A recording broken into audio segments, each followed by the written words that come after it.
Sakshi editor are Dhanunjaya Reddy ఇంటికి పోలీసులు వెళ్లడాన్ని నిరసిస్తూ ఎన్టీఆర్ జిల్లా ఎస్పీకి వినతి పత్రం అందజేశారు జర్నలిస్టులు. ధనుంజయ రెడ్డి ఇంట్లోకి పోలీసులు చొరబడడాన్ని జర్నలిస్టులు ఖండించారు. నల్ల బ్యాడ్జీలు ధరించి ఎన్టీఆర్ జిల్లా కలెక్టరేట్ ఎదుట నిరసన చేపట్టారు. కూటమి ప్రభుత్వం ప్రజాస్వామ్యాన్ని ఖూనీ చేస్తుందని మండిపడ్డారు. సాక్షి పత్రికపై చంద్రబాబు కక్ష సాధింపు చర్యలకు దిగుతున్నారని మండిపడ్డారు.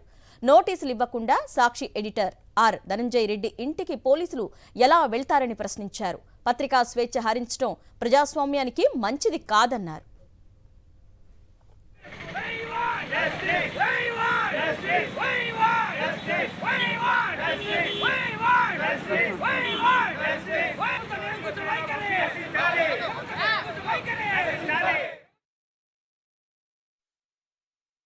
సాక్షి దినపత్రిక సంపాదకులు ధనంజయ రెడ్డి గారి ఇంటి మీద పోలీసులు దాడి చేయడాన్ని ఆంధ్రప్రదేశ్ వర్కింగ్ జర్నలిస్ట్ ఫెడరేషన్ తీవ్రంగా ఖండిస్తూ ఉన్నది.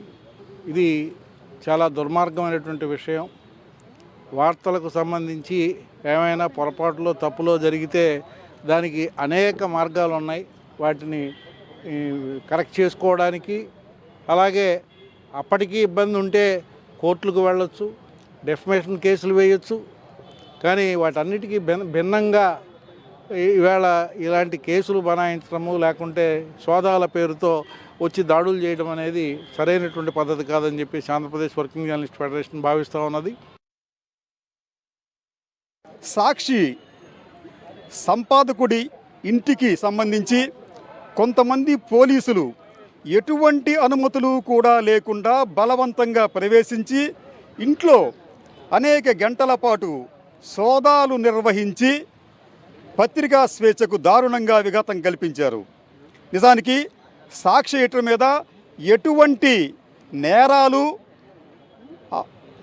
నమోదు చేస్తూ ఏమీ లేవు. ఆయన చేసిందల్లా తన పత్రికకు సంపాదకత్వం వహిస్తూ వాస్తవాలు చెప్పే ప్రయత్నం చేస్తుంటే, ఆ వాస్తవాలు చెప్పే విధానాన్ని కూడా ఈ కూటమి పాలకులు సహించలేక పోలీసులను రెచ్చగొట్టి వారిని ఆయన ఇంటి వైపు పంపారు. దుర్మార్గం అండి, దుష్ట సంప్రదాయం ఇది. ఏం చేయకూడదో నేర్పిస్తున్నారు మీరు. సాక్షి ఇలాంటి కొత్త కాదు. సాక్షి మీద అణచివేత ఫస్ట్ నుంచి చూస్తూనే ఉన్నాం. ఈ పోరాటాల్లోంచి వచ్చింది ఇది. ఐటీ నోటీసులు, తర్వాత రకరకాల అణచివేత చాలా జరిగినాయి ఇంతకుముందు కూడా. ఈ కొత్త కాదు. కానీ ఇట్లా ఒక ఎడిటర్ ఇంటి మీద పడి, తెల్లారపాటికి ఇంటి మీద పడి సోదాలు చేయడం ఇట్లాంటి అనేది కొత్త. ఈ ఎట్లా ఏం చేయకూడదో, ఇలాంటి ఎలా చేయకూడదో నేర్పిస్తున్నారు మీరు. మీకు నచ్చని విషయం మాట్లాడితే, నచ్చని విషయం రాస్తే ఇలాంటి అణచివేతకు పాల్పడతామంటే అది ప్రజాస్వామ్యం అనిపించుకోదు. పాకిస్తాన్లో ఉన్నామో ప్రజాస్వామ్యంలో ఉన్నామో మీరే తేల్చుకోవాలి, చెప్పాలి జనానికి. మీ చర్యలు చెప్తున్నాయి ఎక్కడున్నాం మనం అనేది.